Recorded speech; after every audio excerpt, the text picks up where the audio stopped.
प्रेरणा स्थल पर हम सभी उपस्थित हैं। उनके सानिध्य में रह करके आज एक पवित्र कार्य हम लोग वृक्षारोपण का संपन्न करने जा रहे हैं। अपने देश के जनप्रिय लोकप्रिय प्रधानमंत्री जो देश की सेवा में नए भारत के निर्माण में लगे हुए हैं, उन्होंने सभी देशवासियों से आग्रह अनुरोध किया है कि हमारा जन्मदिन एक सेवा दिन, सेवा सप्ताह के रूप में मनाया जाए। सारे देश के कृषि विज्ञान केंद्र, जो 600 से भी अधिक कृषि विज्ञान केंद्र है, प्रत्येक जिले में एक कृषि विज्ञान केंद्र है। भारतीय कृषि अनुसंधान परिषद इसको संचालित करता है। कई जिलों में 2-2 कृषि विज्ञान केंद्र भी हैं जो बड़े जिले हैं। और हम सबके लिए प्रसन्नता की बात है कि हमारे समीप में छतरपुर जिले का नौगांव में कृषि विज्ञान केंद्र का कार्यालय है और वैज्ञानिक वहां रहते हैं। सबसे अधिक लाभ नौगांव के आसपास के गांव और किसानों को उसका लाभ मिलना चाहिए। वृक्षारोपण, जो वृक्ष फलदार वृक्ष लगे वो वृक्ष जीवित रहना चाहिए। यहां पर उपस्थित महाराजा छत्रसाल स्मृति शोध संस्थान के सभी अधिकारीगण, वन विभाग, पुलिस विभाग के और राज्य सरकार के सभी अधिकारी गण, माताएं, बहनें, मंच पर विराजमान इस कार्यक्रम के लिए सभी अतिथिगण, सभी एक स्वर से जल, जंगल और जमीन इसकी रक्षा करना चाहते हैं। उनके मन में संरक्षण की भावना है।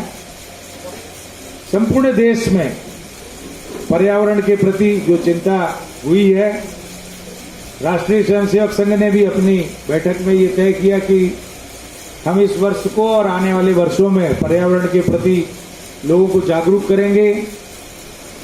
जल, इसका संचय बढ़ना चाहिए। जंगल, यहाँ पेड़ पौधों की संख्या बढ़नी चाहिए। जो पशुधन है उसको भी स्वस्थ, सुरक्षित और उपयोगी रहना चाहिए। और इस सब पर देश में काम करने वाली जितनी भी सामाजिक संस्थाएं हैं वो इस पर काम करना शुरू की हैं। हम लोगों को आश्चर्य होगा कि हमारे यहाँ पर अपना दुनिया में हम तीसरे नंबर पर हैं। अभी जो जंगल की स्थिति हुई है, जितनी तेजी से कटान अपने यहाँ हुआ है, तो हम केवल इतना संकल्प लें कि हम जंगल में चराई बंदी और कुल्हाड़ बंदी, कोई भी जंगल में कुल्हाड़ी लेके नहीं जाएगा, कोई भी जंगल में जानवरों को, पशुधन को नहीं छोड़ेगा। अगर हम केवल चराई बंदी और कुल्हाड़ बंदी करते हैं, उतने भर से जंगल खड़ा हो जाता है। 4 साल 5 साल में पेड़ पौधे तैयार हो जाते हैं।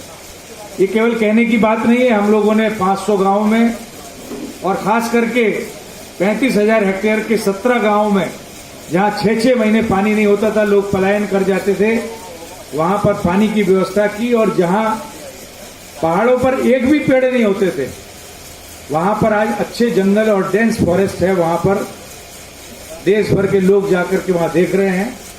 तत्कालीन प्रधानमंत्री उस समय अटल बिहारी वाजपेयी जी जाकर देख के आए। कलाम साहब जो अपने राष्ट्रपति जी थे वो देख के आए। चित्रकूट के आसपास की हम बात कर रहे हैं। और जब ये तय हुआ कि यहाँ पर महाराजा छत्रसाल जी का स्मारक, तो उसके पीछे केवल भावना ये थी कि जो यहाँ स्मारक रहेगा उसके कारण से जो आसपास का जंगल है वो सुरक्षित रहेगा, यहाँ के पेड़ पौधे सुरक्षित रहेंगे। और ये सुखद अनुभूति हो रही है कि 4-5 वर्षों में हमें सामने की तरफ जंगल दिखने लगा है। नहीं तो छोटी छोटी झाड़ियां थी। तो जहां कहीं भी जंगल है उनको बचाना है, जो पेड़ लगा रहे हैं उनको बचाना है, जो फलदार हैं उनको बचाना है। ये बीणा दीदी जो यहाँ पर बैठी हैं, जो इस पूरे जिले की इंचार्ज हैं, जो राजीव जी कृषि विज्ञान केंद्र में हैं, उत्तम जी हैं, अरवार जी हैं, ये सब आपके लिए हैं और आपके बताने के लिए हैं कि उनको किस प्रकार से खेती करना है, कैसे फल फूलों की खेती करना है। हमें केवल उससे जानकारी लेके और उनसे पौध लेकर के अपने अपने स्थानों पर उसको लगाना है। पहले हम अपने से तैयार करते थे, अब जब से सरकारी बीज आने लगा, विदेशी बीज आने लग गया, तब से हम लोग अपने बीज कम तैयार करते हैं। अपना खाद, अपना बीज अगर हम तैयार करेंगे तो पैसे की भी बचत होगी और उत्पादन भी अच्छा होता है। लेकिन धीरे धीरे इसमें कमी आई है। वापस देश में जागरूकता आई है और माननीय प्रधानमंत्री जी और भारत सरकार ने भी ये आह्वान किया है सभी किसानों से कि अपना खाद, अपना बीज वो तैयार करें, जैविक खेती करें, जंगल में पेड़ पौधे लगाएं और फलदार वृक्ष अपने यहाँ लगाएं, जिससे कुपोषण की समस्या का भी समाधान हो।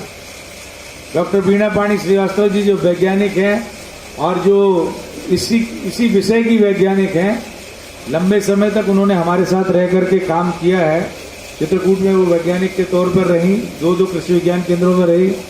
उत्तम जी भी हमारे पास लंबे समय तक रह के आए। वो सब देखे हैं कि परम श्रद्धेय नाना जी ने कैसे 500 गांव में किस प्रकार से खुशहाली का जीवन ग्रामवासियों के सहयोग से बनाया। आप सब भी इनका मार्गदर्शन लेकर, इनका सहयोग लेकर अपना जीवन खुशहाल बना सकते हैं, अपनी खेती अच्छी बना सकते हैं, अपनी खेती को दूसरे को दिखाने लायक बता सकते हैं। केवल इनकी बताई गई बातों को सुनना है, मानना है और आगे चलना है। तो आज आपसे केवल इतना अनुरोध है कि जो वृक्ष लगाएं उनको जीवित रखने के लिए उनकी सुरक्षा का भी प्रबंध करें कि उनको कोई नुकसान ना पहुंचाए, किसी जानवर से भी नुकसान ना हो, अपने द्वारा भी नुकसान ना हो और जलवायु के द्वारा भी नुकसान ना हो। कई बार हम पौध लगाते हैं और उसके बाद में तेज धूप के कारण पौधा मर जाता है, ठंड में बहुत अधिक ठंड के कारण पौधा मर जाता है। अपने यहाँ समय बताया गया है कि किस समय पौधा लगाना है। बरसात के समय तो हम अक्टूबर तक लगाते ही हैं, फिर फरवरी में लगाते हैं। नवंबर दिसंबर में कोई वृक्षारोपण नहीं करते हैं, लेकिन वृक्षों को संभालते हैं, वृक्षों की देखभाल करते हैं दिसंबर महीने में। तो आप सबसे यही अनुरोध है कि आज जो हमें पौधे उपलब्ध कराएं, जो आज आपको पौधे उपलब्ध कराए जा रहे हैं, उनकी आप सुरक्षा का पूरा प्रबंध करें।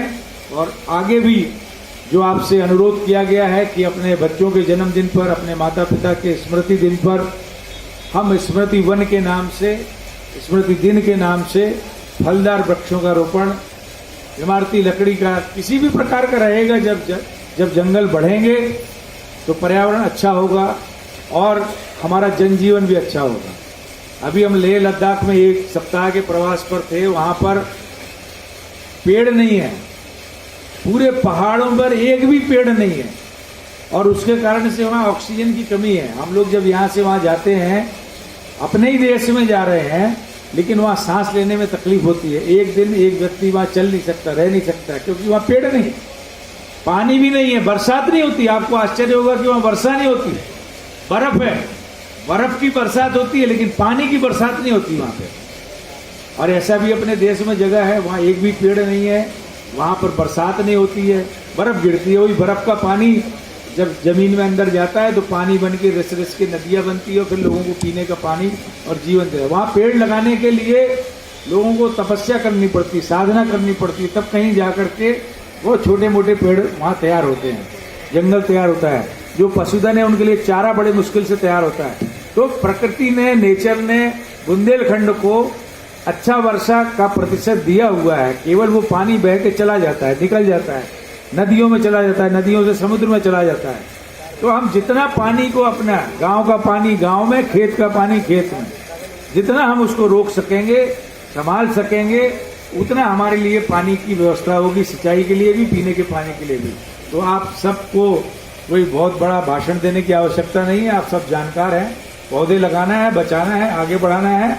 और माननीय प्रधानमंत्री जी ने जो आप सबसे आह्वान किया, अनुरोध किया है कि उनके जन्मदिन को एक पर्यावरण दिवस के रूप में, सेवा दिवस के रूप में दूसरों को सहयोग करने के लिए आप तत्पर हों, आपके मन में एक दूसरे के लिए मदद करने की भावना हो, ऐसा उन्होंने करने के लिए आपको बोला है कि जो अपने गांव में गरीब है, पिछड़ा है, उपेक्षित है, उसको आप सहयोग करो, मदद करो, उसका जीवन अच्छा बनाओ, उसको खुशहाली का जीवन दो। और ये खुशहाली का जीवन हमें जो यहाँ से मिलने वाली है जानकारी, उससे मिलने वाला है। और आप सब इन पौधों को सुरक्षित ले जाएंगे, अपने घर पर निश्चित स्थान पर लगाएंगे। इसी अनुरोध के साथ अपनी बात को पूर्ण करते हैं। बहुत बहुत धन्यवाद।